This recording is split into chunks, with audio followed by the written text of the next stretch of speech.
গত বছরের ৭ অক্টোবর গাজায় আগ্রাসন শুরু করে ইসরায়েল। এরপর থেকে ফিলিস্তিনিদের প্রতি সমর্থন জানিয়ে দখলদারদের বিরুদ্ধে হামলা চালিয়ে আসছে হিজবুল্লাহ যোদ্ধারা।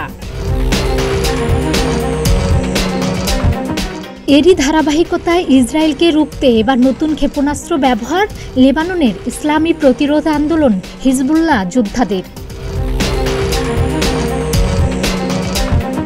এক বিবৃতিতে হিজবুল্লাহ জানিয়েছে, অধিকৃত লেবাননের শেবাব ফার্মের কাছে ইহুদিবাদী ইসরায়েলের একটি সেনা সমাবেশে কয়েকটি জিহাদ মগনিয়া ক্ষেপণাস্ত্র দিয়ে হামলা চালানো হয়েছে।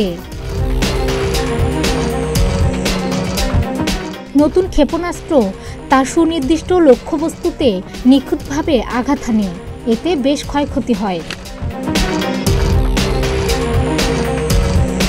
এর আগে হিজবুল্লাহ যোদ্ধারা ইসরায়েলের একটি গোয়েন্দা সামরিক যানে কয়েকটি ক্ষেপণাস্ত্র দিয়ে হামলা চালায়।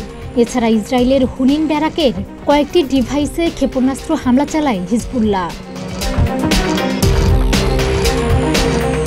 হিজবুল্লাহর নেতারা বলছেন, হিজবুল্লাহর সাবেক একজন যোদ্ধার নাম ছিল জিহাদ মুগনিয়া, যিনি ২০১৫ সালে ইসরায়েলি গুপ্তচরদের হামলায় শহীদ হয়েছিলেন। তার নামে নতুন ক্ষেপণাস্ত্রের নামকরণ করা হয়েছে। এদিকে দখলদার ইসরায়েলের সীমান্তবর্তী অঞ্চল থেকে নিজেদের বেশিরভাগ যোদ্ধাকে সরিয়ে নেওয়ার পরিকল্পনা করছে লেবাননের সশস্ত্র গোষ্ঠী হিজবুল্লাহ।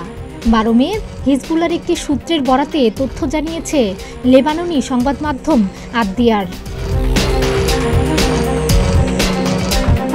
এখন থেকে সীমান্ত এলাকা থেকে অ্যাটাক ড্রোন ব্যবহার করে ইসরায়েলে হামলা চালানো হবে।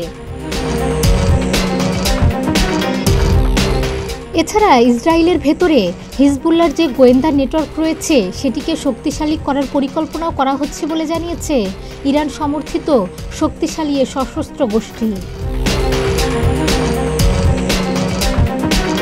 বিশ্লেষকরা বলছেন, হিজবুল্লাহর হামলার কারণে গত ৭ মাস ধরে লেবাননের বিভিন্ন স্থানে নিয়মিত হামলা চালিয়ে আসছে ইসরায়েল।